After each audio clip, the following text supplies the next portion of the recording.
Friends, now we'll see the forces on submerged body topic, and in this topic we are going to discuss the force on flat plate first.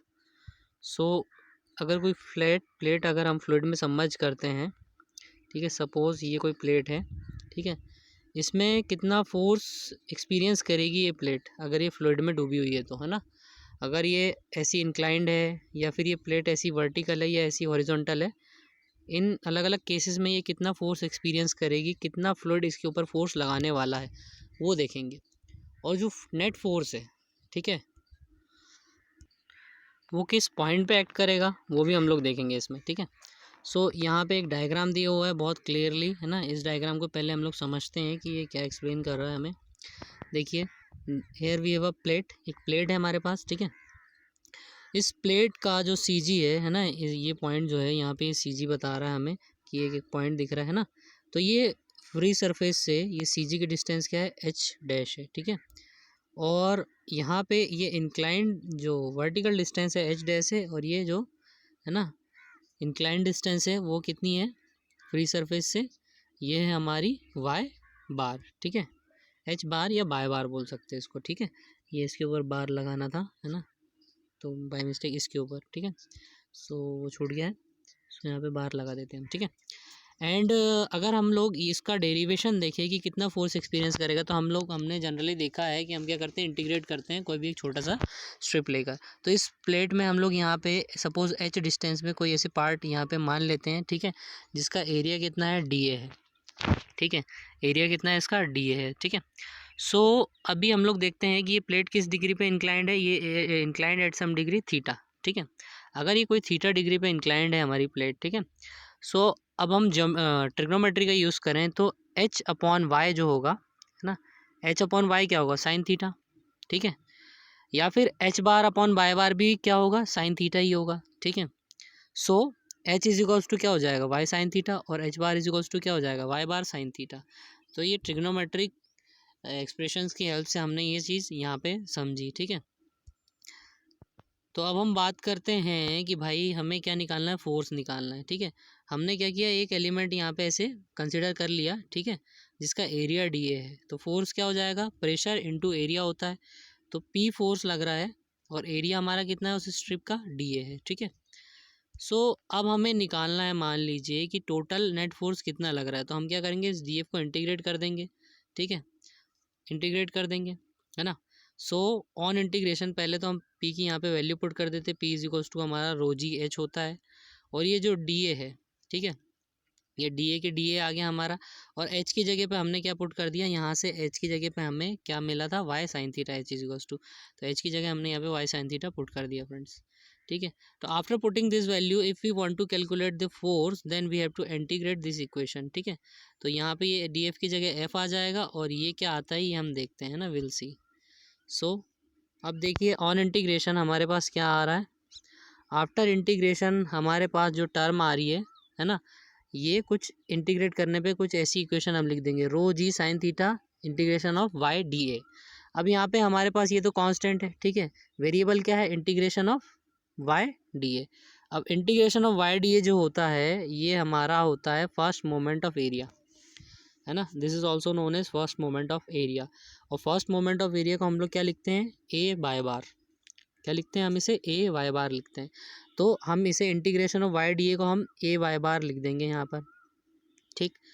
After writing this we will see the equation in this way, कुछ इस form में हमें equation मिल जाएगी कि rho जी sine theta Y bar into ए।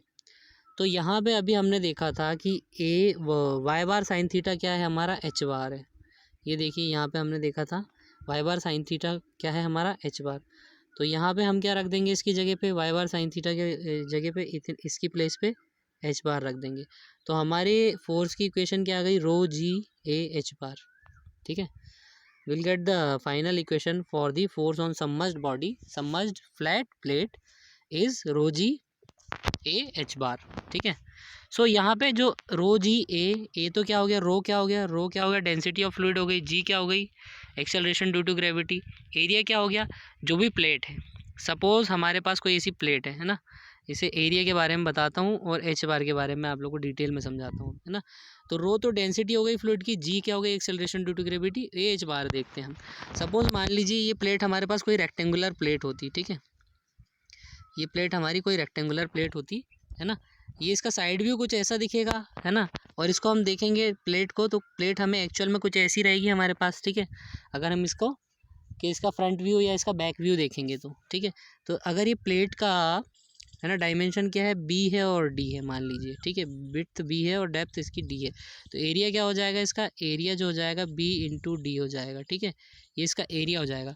और H बार की अगर हम बात करें तो एच बार क्या है, H bar is the distance of centroid from free surface, मतलब प्लेट के सेंट्रॉइड की डिस्टेंस कहाँ से, फ्री सरफेस से। यानी जैसे मान लीजिए कोई प्लेट है तो इसका सेंट्रॉइड कहाँ पे होगा, ये अगर इसकी डी डेप्थ है, डी इसकी डेप्थ है तो d/2 पे इसका सेंट्रॉइड होगा दोस्तों, इस पॉइंट पे सेंट्रॉइड होगा ये यहाँ पर, ठीक है, इस पॉइंट पे। तो ये होगा इसका सेंट्रॉइड, और ये सेंट्रॉइड की फ्री सरफेस से जो डिस्टेंस होगी वो होगी एच बार, वो होगी एच बार, ठीक है। सो this is H bar and I hope you will get the concept. नहीं आया तो आप लोग को एक बार फिर से मैं एक्सप्लेन करता हूँ। देखिए ये डी है इसकी डेप्थ, तो इसका जो हाफ होगा, डी का जो हाफ होगा, ठीक है, वही होगा इसका सेंट्रॉइड, और इस सेंट्रॉइड की फ्री सरफेस से जो डिस्टेंस होगी वो है हमारी H bar. So I hope you will get the concept. तो यहाँ पे हमने देख लिया एरिया क्या होगा, ठीक है, रो क्या होगा, जी क्या होगा, एरिया क्या होगा, एरिया उस प्लेट का एरिया होगा, और एच बार क्या होगा, फ्री सरफेस से प्लेट के सेंट्रॉइड की distance. So in this way we can calculate the force on plane submerged body, ठीक है, प्लेन होगी तो, ठीक है। अब जैसे मान लीजिए कि हम बात करें अगर कि ये जो एफ फोर्स एक्ट कर रहा है ना, तो एफ फोर्स की वैल्यू हमने निकाल ली, ठीक है।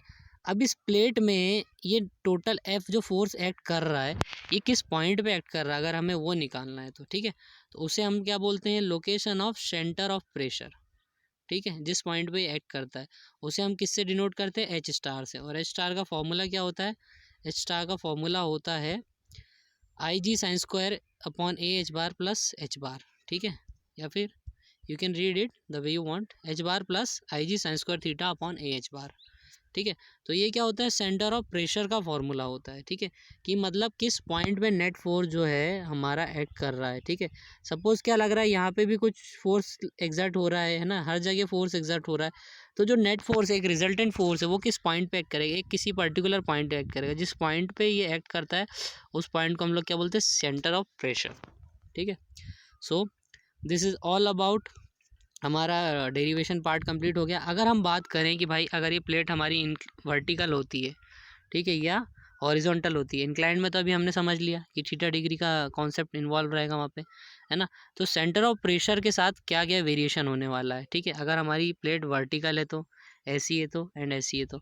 देखो अभी हम बात करें, हमारे पास फोर्स का क्या फॉर्मूला था, रो जी ए एच बार, ठीक है।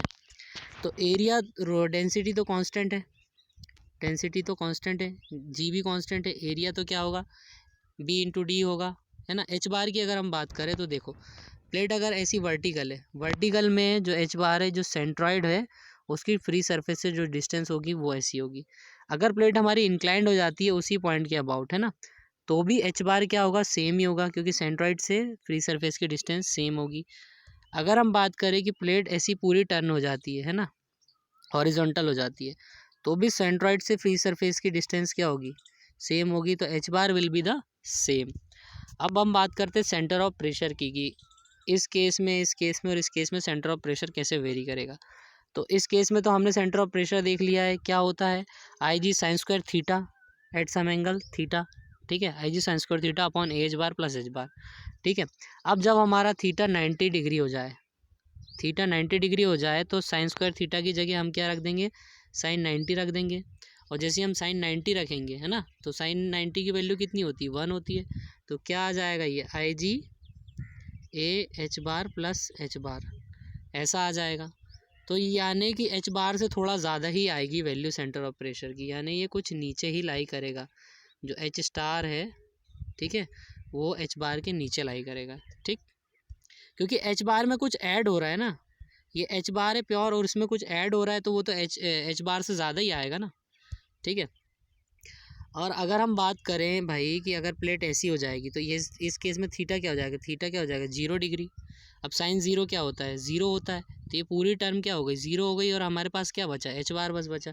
तो H star is equals to क्या आ जाएगा एच बार, ठीक है। तो अगर हमारी प्लेट हॉरिजॉन्टल हो जाती है then the centre of pressure and the centroid की फ्री सरफेस से जो डिस्टेंस है वो हमारी सेम होगी। और अगर हमारी प्लेट वर्टिकल रहती है तो जो हमारा एच स्टार है यानी सेंटर ऑफ प्रेशर जो है वो नीचे लाई करेगा, कहाँ से, किसके कंपैरिजन में, जो सेंट्रॉइड से फ्री सरफेस की डिस्टेंस है उसके कंपैरिजन में, ठीक है। तो ये चीज़ यहाँ पे लिखी हुई है ना, यही हमने यहाँ पे ये डेरिवेशन में वही चीज़ लिखी है, ठीक है। ये साइन 90 की वैल्यू रख दी हमने, ऐसी कुछ इक्वेशन आ गई तो यहाँ पे हमारा एच स्टार ग्रेटर देन हो गया एच बार से, centre of pressure lie below the centroid. और अगर हमारी प्लेट हॉरिजॉन्टल होगी तो यह साइन 0 हो गया, ये पूरा ये टर्म 0 हो गई, हमारे पास h star is equals to h bar आ गया, centre of pressure and centroid is same. So this is all about ये डेरिवेशन हमने बहुत अच्छे से समझ लिया है फ्लैट प्लेट का, है ना। आई होप आप लोग को लेक्चर सारे समझ में आ रहे होंगे। अगर आपको कोई डाउट होता है तो यू कैन कमेंट और सब्सक्राइब ज़रूर करो फ्रेंड्स, है ना। आपको so many everything you will get related to so many study related topics in this channel, है ना। So thanks for watching friends.